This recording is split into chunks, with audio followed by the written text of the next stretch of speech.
Hi, everybody. David Noor back with you for another episode of our Rev Up Live with my business partner, Jen Cords. Hello, Jen. Hi, Noor. How are you?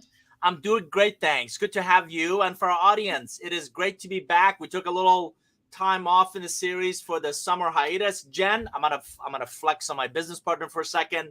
Went to Norway and competed in the world fly fishing competition and had a trip of a lifetime. And I likewise got on my motorcycle and went out west to Vegas and Salt Lake with several friends and rode some beautiful countryside. And it's a testament to what we deeply believe in, which is we all need digital detox. We all need to kind of reconnect with nature, reconnect with our family and loved ones, and kind of refill our cup so we can be the best version of ourselves in what we do day in and day out. But we're back with a vengeance. We're excited to kind of get the series back going. We've got some great guests coming in the next several weeks. We're live on Facebook and LinkedIn and YouTube and Twitter. And also we'll continue the conversation on this topic in our Noor Forum community. So if you don't know about our private online community, noorgroup.com/forum is the best way to learn more about it. Come join us. There's no fee. We just want to make sure you come for the conversation and stay for the content and the great group of like-minded professionals who are there. In this episode, we're going to talk about, and the series, if you've watched any of the previous ones, are focused on processes, capabilities, and tech stack specific to marketing automation, sales automation, customer service kind of automation, and collectively, this is the revenue operations umbrella, if you will. I met Jen while working with a similar, same client. We hit it off. We were talking about, the needs that I saw with CROs, CMOs, CEOs, and really getting a better handle on this piece of their business. Jen has been doing this for a number of years, and it made a lot of sense for us to work together and really bring in this new capability to the Noor Group clients. So today's focus, we work with a number of clients that, and Jen, I got to tell you, this feels like a love-hate relationship, which is this need for dashboards and board in particular, senior leadership and board insights from your tech stack. So for our audience, would encourage you to jump in with questions, comments, examples. We're live. We also repurpose these episodes into our podcast. So wherever you consume podcasts, you can look up RevOps and consume the information that way. So Jen, I'm gonna start by asking you why. It's kind of one of those rhetorical questions, but let's just start macro level. Why are dashboards so critical in a revenue engine, revenue growth environment? And can you talk about and share some examples of some of your favorite dashboards? Yeah, absolutely. So why are they so critical for senior leadership, for boards, for even just managers of teams? It's really important to have consistent metrics that you're tracking and call it a North Star or a single source of the truth, and holding everybody accountable. So they're visible. Everybody believes in those numbers. Everybody agrees that, yes, these are the things that we should be tracking, and then have a way to measure that year over year, month over month, quarter over quarter. Because if you're not tracking and measuring what you're doing, you're never going to know what's resonating. And your A/B tests are just going to be that. They're going to be tests, and you're not going to be learning anything from those insights. So tracking and measuring key aspects of your revenue cycle, how long things are staying in the pipeline, how long it takes for things to move, how quick are we responding to people. These are all things that are very important to senior leadership and boards. Some examples that I have just for today, they are not necessarily my favorite dashboards, but they are, they are good examples of dashboards that senior leadership should be looking at. So while you bring those up, what are the sources of this? Where do the dashboards, and we use the analogy of your car dashboard, and most people think the analogy might be silly because you can't imagine driving a car without a dashboard, you wouldn't have any visibility into speed or the status of the car or fuel efficiency or any of those kinds of things. So where do the data for these dashboards come from, and where do you most often pull them from? What are some of the favorite places for you to get dashboards from? The best place to get your dashboard from would be the system that you've designated as system of record or your single source of the truth. In most cases, it's an organization's CRM system, like a Salesforce, or some companies are using HubSpot as a CRM, pulling that information from the CRM where everybody should be importing the data is where you want it to come from. And if you have other systems that collect data as well, you need to make sure that they're all integrated. So when you do pull the reports, it's a 360-degree view of what is happening with your prospects and or your clients. Stay on that topic. Can I pull data from multiple data sources into a single dashboard? Short answer is yes, in most cases. If you're using a system like Salesforce, there are integrations, both native and API connections, that you can pull all that data in. When you have lots of different databases, a lot of times companies will put a data layer above all of their systems. So then that's where they pull it from, like a Snowflake or a Trello, or not a Trello, a Tableau. So it pulls in from all the various sources and then puts it into a single dashboard. So years ago, I worked at a company. I'm dating myself. For our audience, we're talking decades ago, right? So for a company called Business Objects, and that's exactly what they did, is like Tableau brought data in from multiple sources to give you like one executive dashboard. Is that what you're referring to, where I could bring in my marketing insights, my sales insights, my customer success, my maybe manufacturing or supply chain, all into one kind of an executive dashboard of what's happening, at this moment in time? Yes, that's exactly what I'm talking about. And other great tools for that. I mean, there's Tableau, there's Snowflake. OpenPrize is another really great one that has lots of functionality in it. Even Google Data Studio. If you don't have the budget for another tool in your tech stack, or you don't have someone to manage that tool in your tech stack, leveraging Google Data Studio, because it also has a lot of native connections to all of these systems, and you can create some really robust dashboards from spreadsheets that we don't want to use, but if you are using them, you can visualize them. It can bring in from systems, it can bring in from wherever. So Google Data Studio also has some really great resources for you. So give us, you've got some examples. Take us through the examples you're showing in kind of what could be really practical or useful dashboard. Yeah, absolutely. So this is a simple dashboard related to a campaign that one of our clients is running, and every dashboard should start at a macro level and then get more granular as you scroll down through the dashboard. So here you're looking at a campaign status at the very top, and this is for outreach that they're doing, trying to book meetings. And then from those meetings, they're then creating opportunities.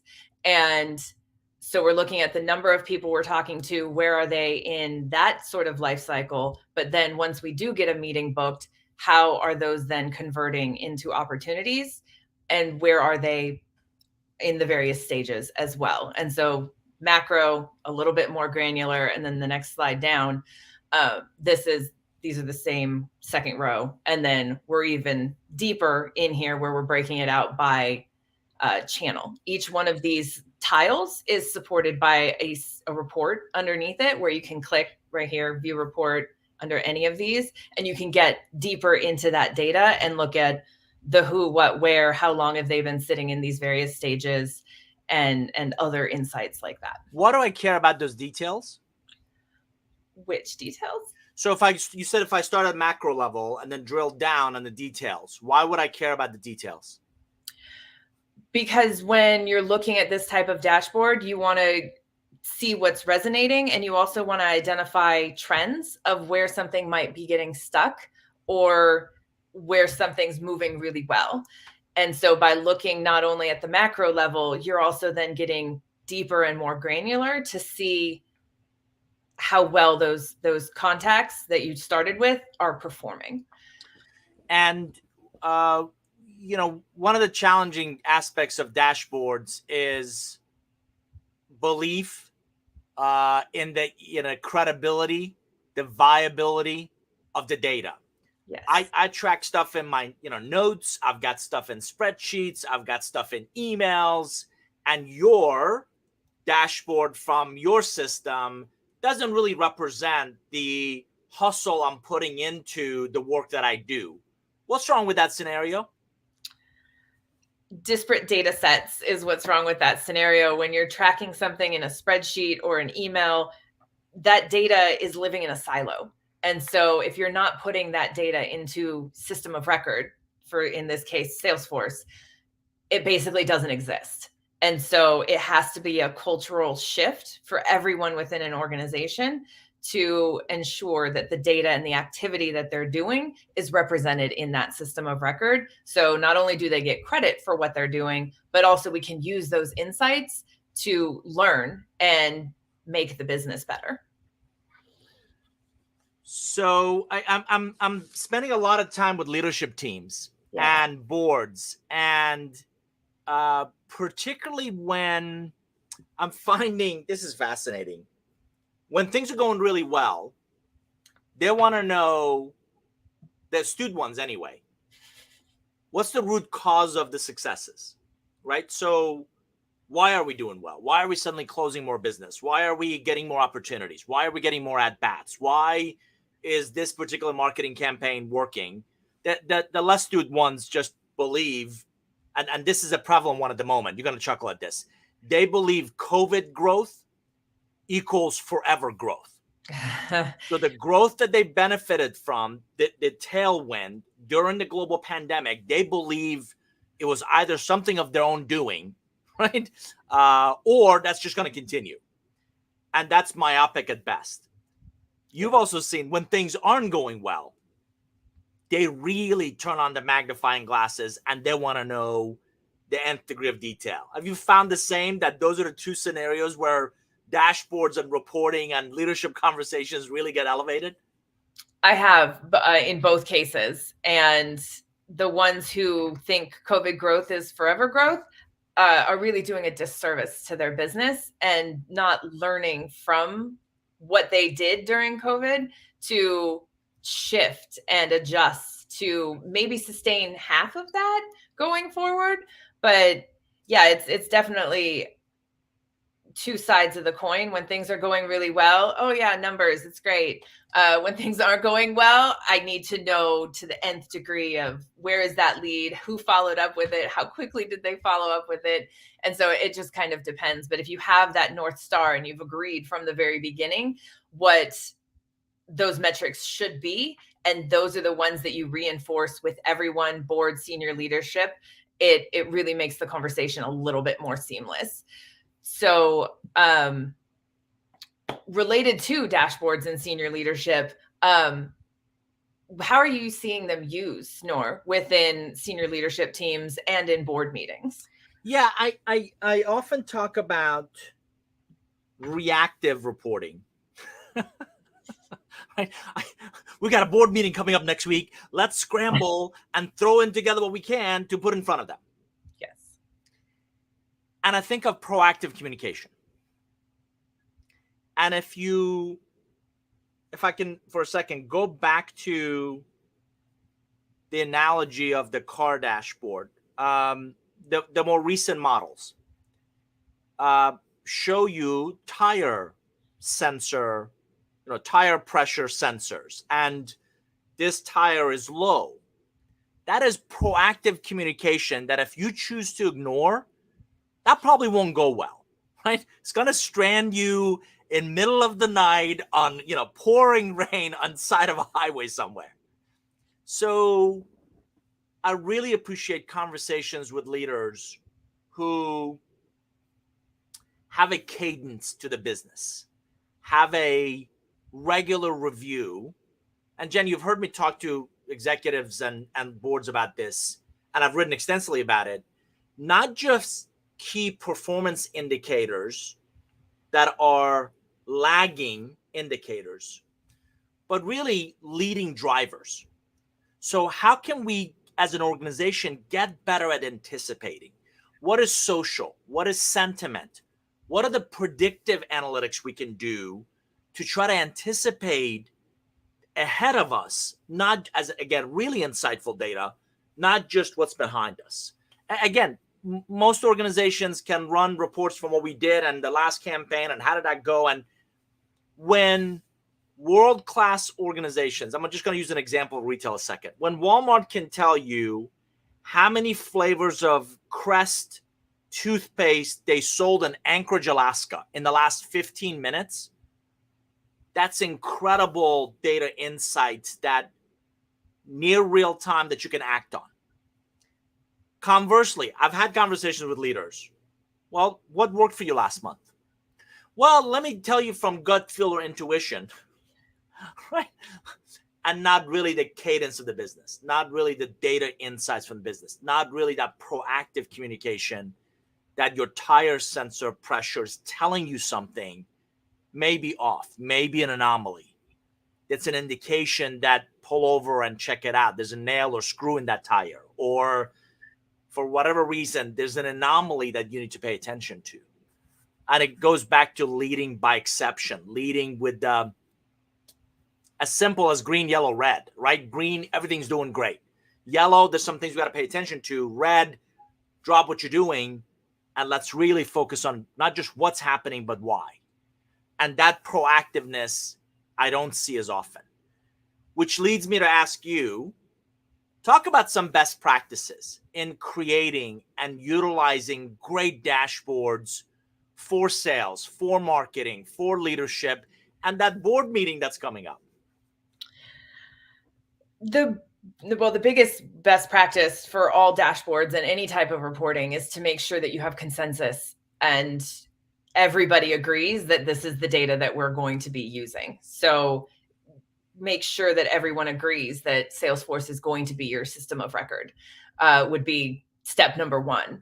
Step number two would be then also to make sure that you're aligned on what things you want to track, and that you can look at it with a filter from sales, a filter from marketing, but it's not two different sets of numbers. It's the same set of numbers, but just with a lens put on it from the sales perspective, or sales activities versus marketing activities. How do they contribute to revenue? So having the consensus of system of record, also, these are the things that we're tracking, but then also have regular reviews of that data and have someone, usually an ops team, because I call them just they're your reference check, they're your gut check. They don't necessarily have a horse in that game, or a horse in that race, but they do want the business to do well. So they are your external third party check on all of your systems. Have them also looking at your data and bringing up things that may be anomalies, maybe things that you need to be aware of that isn't on your regular dashboard. And so those three things probably would be best practices. And using the same data in every single meeting and the same dashboard in every single meeting is going to help reinforce that these are the numbers that we're tracking to. I've heard you talk about it, Nor, before, where there's three things you're focused on, and those are the three things that you bring up at all times. And like a politician, when somebody asks you a question that you may or may not want to focus on, you redirect them to what you do want them to focus on. And so I would say those are definitely the best practices that you should focus on when creating. What you're really talking about is creating a data-driven decision-making culture. What you're driving is, and we're not taking anything away from gut feel and intuition and the wisdom or the experience of the leadership team, but the data doesn't lie. So if you build a reliable, data-driven decision-making culture, you do exactly what you said. We agree on what we're going to measure. We agree on, the consistency of the data source. Somebody's double checking that information before we present it. All those seems to be a cultural DNA. My question of you is, how often are you seeing this, and what are the big impediments to getting there? Unfortunately, I'm not seeing it as much as I'd like to see it. A lot of teams still have operations or reporting data people within their one function. So there's a sales data person, there's a marketing data person, and those data people live in silos. They don't talk to each other. Say similarly with ops teams, they don't necessarily talk to each other, which is kind of how the whole revenue operations shift has come about, because these teams impact each other and you can't work in a silo. So unfortunately, I don't see it as often as I'd like. And the impediments to get there is kind of ego more than anything. Everybody wants their data to be correct. Everybody wants to be the shining star. They want to have what they're doing be the reason why we're performing well. And so to get to a data-driven environment, senior leadership and all the teams that they lead need to kind of check their ego at the door. And if none of us get to the finish line, I mean, if one of us gets to the finish line, that's great, but we all have to get there or it's not successful. And so in the startup environment, everybody's wanting to get to IPO, everybody's wanting to generate revenue. And so if you're all not working towards that common goal, you're going to constantly be fighting against one another, either intentionally or unintentionally. But kind of checking your ego at the door is going to be your biggest need to make sure that you have the data-driven culture that you're after. And so, I mean, that's from my sort of perspective. Nor, you've worked with leadership and been in some of these discussions. What do you see as a challenge to creating and continuing to leverage a data-driven environment? Best way I can describe it is a me versus we. So as you can imagine and appreciate, and the audience really, I think, is going to resonate this comment as well, is if you think about a dashboard, it's really a culmination of insights from various functions of the organization, right? So marketing does a campaign. How well did we generate those leads? But the leads by themselves aren't the answer. It's then follow up and follow through with the BDRs and the sales organization. And once we close it, you've heard me say this, once a customer buys, that's really where the relationship starts. So how do we help them implement it? How do we create impact? In many ways, our customer lifecycle journey that we've talked about, right? And I'm going to real quickly share that with our audience as well, so they can see, within this lifecycle journey, you have both me challenges, me data opportunities, me insights. And again, we run this by chief marketing officers, chief revenue officers, chief customer officers, CEOs. And we ask them, if you look at these 7 steps, where are you particularly strong in? And they'll highlight, we're really good at awareness, or we're really great at engagement, or we absolutely know how to sell. So 1 through 4, we've got down. 5, 6, and 7, that's where we struggle, as an example. So if you think of a dashboard as really a culmination of the activities and the handoffs between each of these, you have me problems, me challenges, me opportunities in creating a data-driven decision-making culture. So we're not really as good on the awareness side. Or, we're really not, really that strong in understanding the handoff between evaluation and purchase. And then you have we challenges. We challenges is sales is selling it at 4, but not really effectively handing it off to customer success at 5. That handoff often reminds me of a track relay race. You've heard me describe this analogy to other leaders. You leave too early for that handoff, and you're going to overlap. You leave too late, you're going to miss each other. You drop the baton, the race is over. So egos unequivocally yes, but it's really that relationship inside the organization between the leadership team to say, this is a we challenge. We have to do a better job in sales in introducing customer success earlier in our process negotiations of, listen, after you sign the contract, John and Susan are part of your customer success team. They're going to ensure we have a very smooth adoption and onboarding of your technology. I'm not sure how many people are doing that. Or You and I have talked about this. 5, 6, and 7, adoption, impact, evangelizing, unequivocally customer success.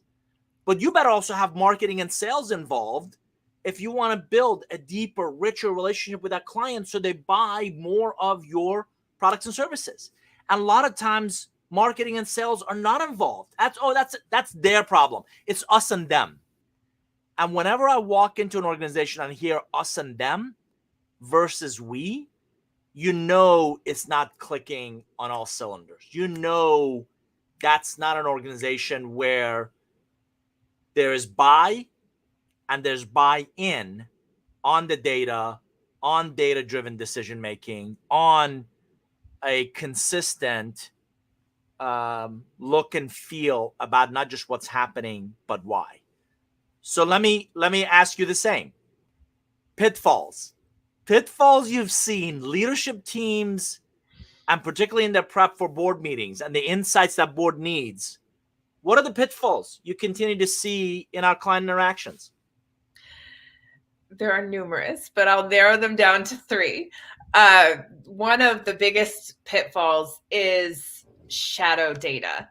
And what I mean by that is leadership has agreed, this is our dashboard, these are our numbers, but when it comes time for them to go into a board meeting, they're pulling things from spreadsheets, they're manually putting things together, and they're not using the data that you've all agreed to, that this is our data. So shadow data is one big pitfall. Another one is, again, that me versus we.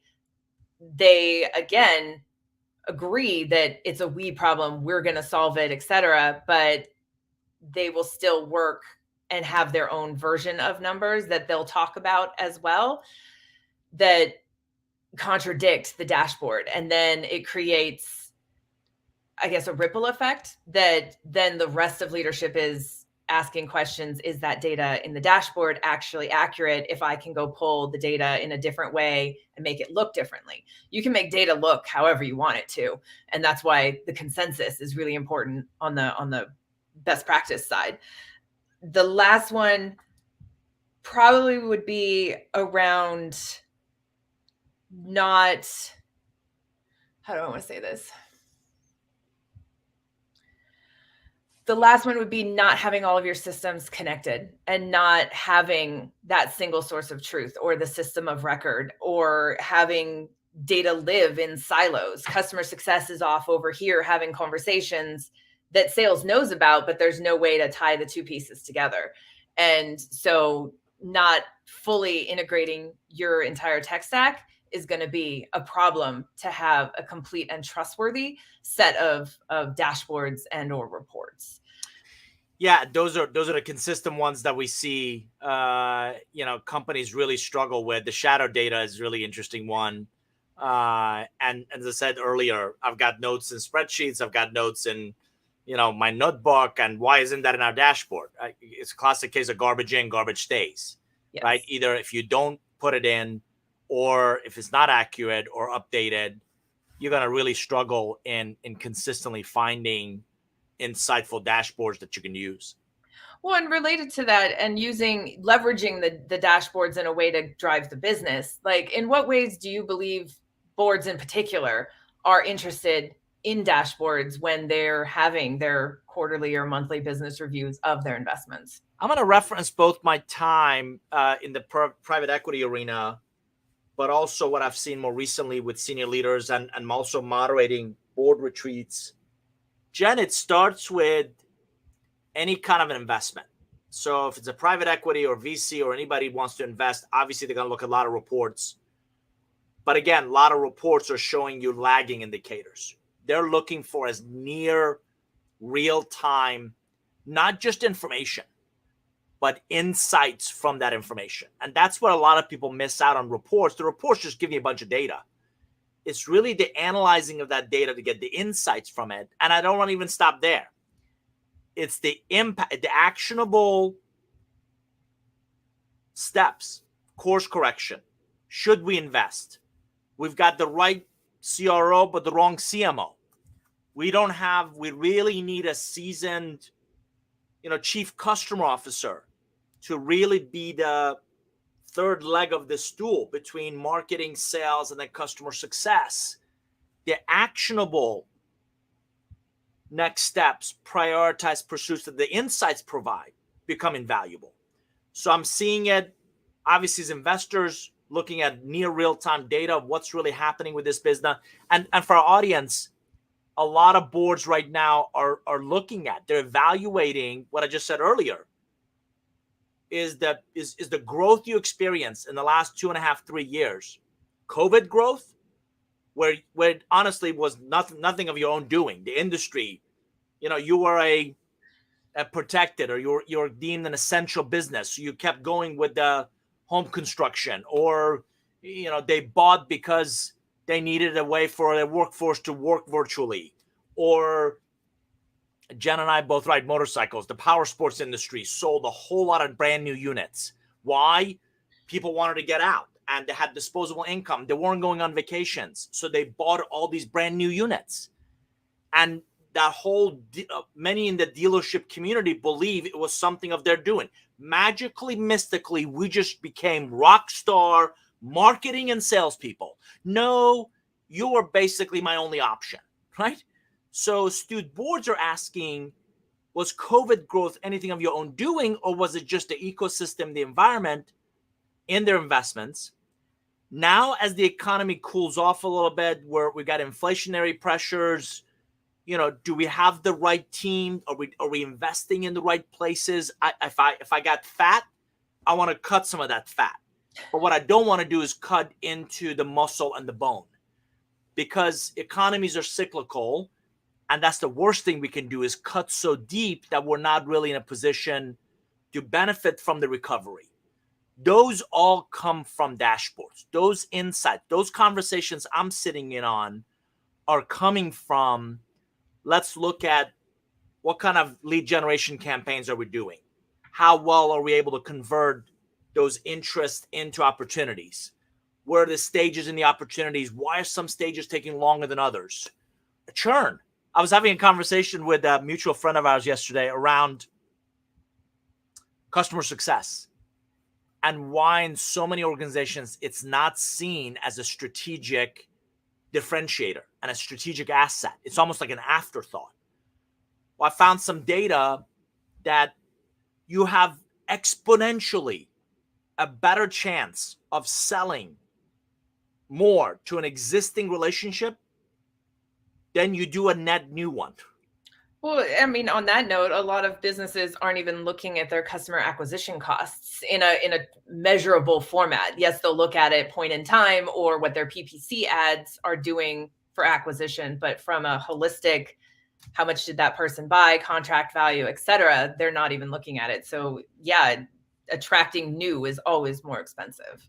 And you and I've talked about the lifetime value of that customer. I'm blessed. I got a call yesterday from a longtime client and friend.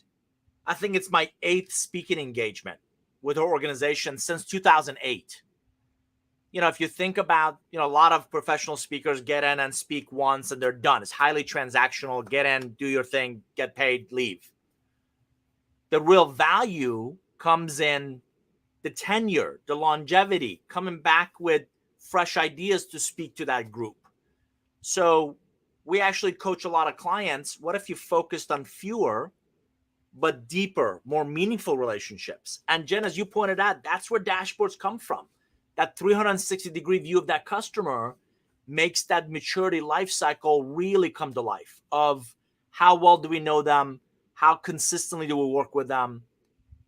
Is our value proposition need to evolve? Those are all great insights that come from dashboards. My question of you is, you and your team go in and do a RevOps baseline assessment, and almost like an audit. What do you look for in terms of dashboards? Well, the first thing we look for is, are they even using one? And if they aren't using one, do they have consistent reports in the various teams, marketing, sales, customer success? What reports are they using, and who's using them? When was the last time they were refreshed? If they are using dashboards, again, who's using them? Where are they getting presented? Where is the data coming from? We look for those sort of very high level touch points first. And then when we do see that they are or not using them, we'll start digging into, are these systems actually connected? And where should the data be coming from? Are we missing something from these reports that they are using? And how can we augment them to give a more clear picture for those leaders and managers and even end users? Sales needs to know, how quickly am I responding to a contact us, or how close am I to my forecast number? Like, all of those things matter and at different levels. And so making sure that there's reporting to support all of that, and then rolling it into a dashboard so there's single pane of glass for everyone, is key. And so in our baseline audit, one of the first things we look for is what reports are being used and by whom. And if there are no reports being used, we'll stand up initial baseline reports to make sure that they understand, the client understands, this is where we're starting, this is where we're working from. And then we'll continually improve upon those reports and those dashboards to add additional insights as we do connect new tools, or we clean up the data sources and things like that. So we'll constantly be evolving them, both existing and net new types of reports from our audit.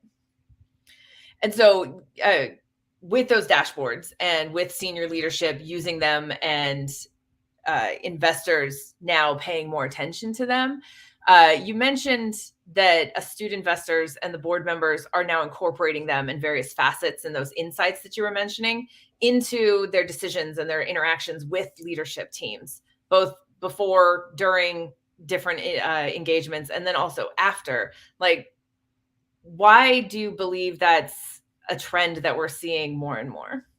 Yeah, I think because of so many variables, many within the leadership team's control, but there's also a whole lot of variables that are not in their control. And what great investors, what really independent board members are after, are levers. So if I can understand what's happening in the business, I then look at what levers do we have at our disposal that we can manipulate to course correct, to get the ship in the right direction. If let's look at churn for a second. If an organization has a high churn, the product is clearly not sticky enough. It's not, a friend of mine says, you're not solving my hair is on fire problems, where not only they want to bring it in, but they want to continue using it. Well, and it's not providing value. You may have sold them on a value and they're not seeing it. So that impact is... Yeah, hence they're not coming back to use it. Like maybe they got excited about the demo, but it's way too complicated to install. Or you're exactly right. It's you've heard me again use the analogy. There's a lot of sizzle. Look how slick my stuff looks, and there's not a whole lot of steak behind it. There's not a whole lot of depth behind it. There's no real value creation and impact, material impact in the business. And hence you're going to continue to have a high churn rate. And those are insights that I think astute independent board members can extract from a board presentation, from a dashboard, from time with management team, and then really think about levers. Okay, is it a process? We're not as consistently executing on a set of priorities. Is it a capability? We need someone to lead this group that has done this or has this experience, or right? Is it the tech stack? We don't know where this information is. We don't have a way of capturing it. You and I right now are designing a digital platform for a service business, and we're thinking about every step. Like, what is that individual going to look at, and what are they going to click on, and what will they have access to, and what will their managers be able to see? And so really looking at the tech stack as an enabler of the processing capabilities. That's what a really astute leadership team, board is looking for and is looking at. And I'm going to keep going back to a comment I made earlier. A data-driven decision-making culture is bigger than just any report. It's bigger than any dashboard. It's the way we show up, the way we run that cadence of the business or the rhythm of the business on a consistent basis. So follow-up question to that, would you say that creating the cultural shift and driving the business with a cadence and data would be your biggest piece of advice to your executive coaching clients around better dashboards and insights? Yes, and if that's my aspiration, right? So, a leader that's watching this or has heard me speak or we're talking through this, if the aspiration is I'm going to build a data-driven decision-making culture, now I need to, that's my kind of ideal goal, not the end all. That's just, again, that the journey starts there. But let's just say that's a flag pole I want to go capture, right? Then I'm going to work my way backwards. Do we have the processes, as you said it, to capture the data? Do we have the capabilities? Do we have the right people who, and you and I have met some incredible kind of data mindset. We do the HBDI, the Herman Brain Dominance Instrument Assessment, not capability, but preference. And the top left quadrant of our brains is the blue. It's the highly analytical, numbers-driven. Bottom left corner, green, process orientation sequence. Bottom right, red, relational. Top right, yellow, creative. You need that left brain, analytical, and process orientation capabilities and preferences to build that in the organization, build that in the culture. And the last part is, processes, capabilities, and the tech stack. So exactly what you said. You need a Salesforce. You need a some sort of a CRM, some sort of marketing automation, some help and expertise in creating those dashboards, creating those reports. And when you get there, it's never a George Foreman grill of set it and forget it, right? It's a iterative process. And I've learned this from you. What can we learn from this? How can we continue to build on it, improve on it? A company that I worked for, did some work for in the past, they call it MVP, minimal viable product. So, and you've said it before, version 1 is better than version none.